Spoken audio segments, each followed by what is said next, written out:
There's a lot to like. There's a lot to dislike in this basketball game, especially the 26 turnovers the Warriors committed, which tied a season high. However, they rallied in the fourth quarter, outscored the Nets by 12 to get the victory. Their second in a row, getting this two-game homestand, and they will not complain about this one as we welcome everybody to Toyota Warriors post-game live here at the Gatehouse in Tri-City with the Hall of Famer Chris Woolen, NBA champion Festus Ezeli. I am Bonte Hill. I don't know how I should feel right now, Festus. I know they won the game, but they went life and death with a team that had just lost 18 of their last 20 and just lost their 9th game in a row. That wasn't exactly winning basketball, but I guess beggars can't be choosers right now. Bonte, right? I don't want to hear any of that, all right? There are so many reasons to not like this game. I want to focus on the fact that the Warriors finally won one, okay? How about you focus on that? All right, the Warriors won a game. Yes, the Brooklyn Nets have been struggling. They've lost 18 of the last 20 before tonight. And the Warriors' job was to come into this game and find a way to get some kind of consistency going. There's been a big problem for the Warriors that's crept up. It's the turnovers. They got 26 turnovers tonight. Give up 28 points on those turnovers. I mean, the Warriors really couldn't get anything going consistently. They lost the first 3 quarters of the game because they kept turning the ball over to this Brooklyn Nets. Well, in the fourth quarter, they came up, they scored 32 points, the Warriors did. They held the Brooklyn Nets to 20 points. Gui Santos came in, had 31 points, 31 big ones. Kristaps Porzingis was huge tonight. He played big minutes. And also, 27 minutes, he had 17 points, key buckets down the stretch. Draymond hit 2 free throws at the end of the game. There's a few things that you can take away from this game that are positive, Bonte. I'm focused on the positive. I don't want to hear it right now. Look at your face. Yeah, I think Fitz said at halftime, this tape is not being sent to Springfield. So we'll agree. A win is a win. Yes. Now they've won 2 in a row. Right. So that's a positive. And we said at halftime they'd have to bring those efficiency numbers down. The Warriors wound up shooting 53% from the field. And they got the Nets down to 48. They were over 50 at halftime. But the biggest deciding factor was the free throws. Yep. The Warriors go 28 of 36 from the free throw line. So the aggressiveness there. But let's face it, it was an ugly game. It was an ugly game. The turnovers, the thing, because we talked pregame about what are you trying to get these last 10 games? Trying to establish some good habits because you're going to be in the play-in tournament. That could be a single elimination game. You have 26 turnovers in a single elimination game. You're going to lose that game. So this is not a lot of things you want to carry over. You want to take the win, absolutely, no question about that. But there's a lot of things to clean up again, and it starts with the turnovers. This is a Brooklyn Nets team that has struggled mightily offensively. Right. Mm-hmm. Defensively, there's not much resistance there. And as you said, Bonte, they took this down to the wire. I know. Nobody in Brooklyn's complaining about the loss. Even the end of the game, even the last last possession, that could have been a foul for a shot. 3 shots. That's crazy. I mean, here, I'll give you a positive. The Warriors only committed 2 turnovers in the fourth quarter. Okay. Okay, something you can build on? I'll give you another positive. And they got their efficiency up. They Absolutely. shot overall 53% from the field. Another positive is Gui Santos, who scored a career-high 31 points tonight for the Golden State Warriors, and he stopped by with Fitz and Buki. So Gui Santos, a career-best 31. What was it like in that third quarter? Your 15 kept the Warriors afloat, a game you had to have, and somehow you pulled it out. Man, I just feel like this game was a good game for me in a matchup in the low post. So the whole coaching staff and the players were very confident on me. They were giving the ball in the low post for me to either, go score or find them a good look. So, yeah, that was basically everybody was just trying to find me, and that helps a lot me, score a little bit more, but most importantly, just get the win for us.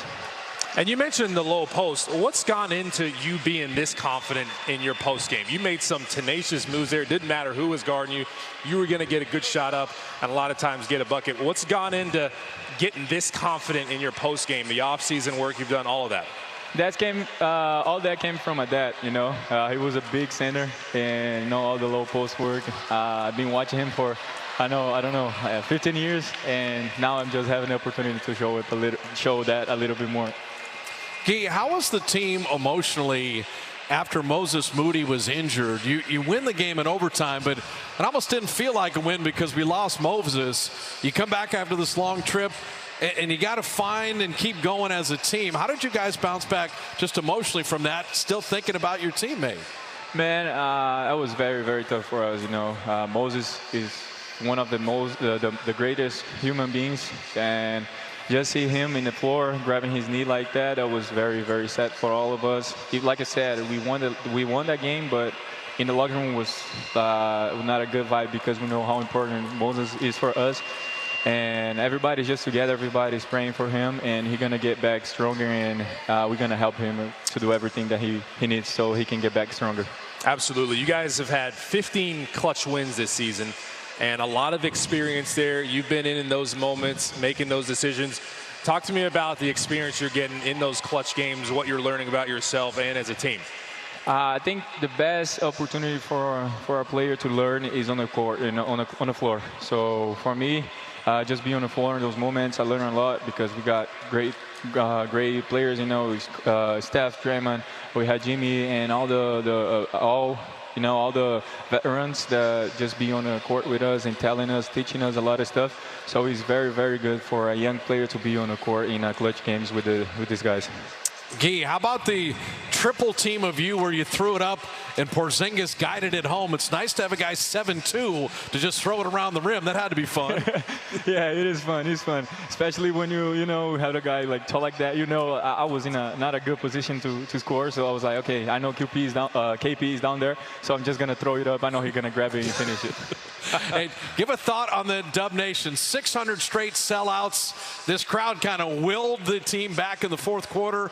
It's got to be good to be home. Yes. Like I said, 600 in a row is very, very tough. So I can't say nothing, but the Dub Nation is the best fans in the world. And just have them all the games here and now cheering for us and being the sixth man on the court for us is great. Gui, we appreciate you stopping. Congrats on the career high 31 as the Warriors get the win. That is Gui Santos. Thank you. If you're double teamed, throw it up to KP. He's tall. He's somewhere. The Warriors, back-to-back wins. Win number 20 at home. 600 straight sellouts. And, yeah, Al Horford. Cool him off. And LJ Cryer. Yes. They're the only people that cooled off Gui Santos tonight. Yeah. Make sure. Bring on Washington on Friday. We'll see you Friday night. Gui Santos got it done tonight. So the Warriors win back-to-back games for the first time since January 19th when they won 4 games in a row, and they did it due to Gui Santos. But let's pick up the crunch time tape here because the Warriors had to battle back and forth against the Brooklyn Nets here. Brooklyn was bringing it, leading by 9 going into the final frame. Warriors down 3. Draymond Green with the lone three-point shot of the game. Knocks it down from the corner pocket. Warriors tie it up at 100. Brooklyn Nets, they inbound here. And look, we didn't know the scouting report with these guys. We didn't know who was playing, who was not playing. They just kept making shots. They're athletic. But the Warriors down 2. They need to get a bucket. Why not go to Gui Santos? He'll make something happen, Fezzi. Great all night long. All right, Bonte, his step through is becoming one of my favorite moves right now on the team. And his ability to make plays, you just see him getting better by the game. All right, now this was filthy footwork right here. Whoa, what would you call that, bully? Ben Saraf, the nifty footwork. Giving the Nets a 2-point lead. Gui Santos, the South American spin move. Throw it at the rim, big fella. Go get it, big fella. Maybe it was a pass to KP. That was 2 of Kristaps Porzingis. 17 points on the night. Well, listen, at the end of the game, this is what you want. You want to have a guy that you can throw the ball to. He's either going to get fouled or he's going to score the basketball. That's what Kristaps Porzingis is right now. And this is what bad teams do. Foul jump shooters. Put him on the line for 2. 7-2. See him? Porzingis 9 of 10 from the free throw line. Yep, no doubt about that. Big fella, line and then Saraf. Hey! I wasn't familiar with his game. Look at that poster. Saraf. That. Ben Saraf, 14 points, 5 By the way, he's a lefty. Stop letting him drive left. Make him drive right. Now the Warriors down 1. Make him drive right. And they go isolation with Saraf, but he gets to his left. He gets to his left, but he smokes the layup. Draymond with the rebound. Draymond gets fouled, and he would nail 2 free throws to give the Warriors a 3-point lead. Here you go right here. Both Day-Day, okay. Money Green. I wonder what the L2M will say about this. That's tough. That last play L2M? is tough. I think GP2 was trying to foul right there. Trying. He did foul it. He succeeded. Wow. They just didn't call it. Again, the Warriors, they go 28-36 from the free throw line. They win back-to-back games for the first time since mid-January. Before we get to Gui Santos, so how are we really feeling about that win? What can the Warriors possibly take away from tonight's effort against the Brooklyn Nets? It's just a win, Bonte. You know, there's a couple things. You got to put things in context. First games after a road trip is tough. Usually, historically, they always teams usually come out flat that first game. So that's one. But two is the Warriors are coming off a really emotional game that last game. Losing Moses Moody, big injury that has huge ramifications for this team, even into next season. The fact that now they've lost two players, the injuries that are going to lead into next season. So, yeah, the Warriors came out, they were flat in the first half. First quarter, they had 10 turnovers. Right. So this is not a game that you feel good afterwards. But you got it done and you got the win, and that's something that you could take away from this. Yeah, you take the win. Don't overthink it too much. I think ideally the Warriors would have, got control of this game early, and because they're shorthanded, not have to play so deep into this game, play everyone these minutes where, with the regular NBA schedule, if you have an easy game today, maybe you come in tomorrow and get some work done. Now you had to work so hard today, you probably have to take tomorrow off and get ready for the mighty Wizards coming in here.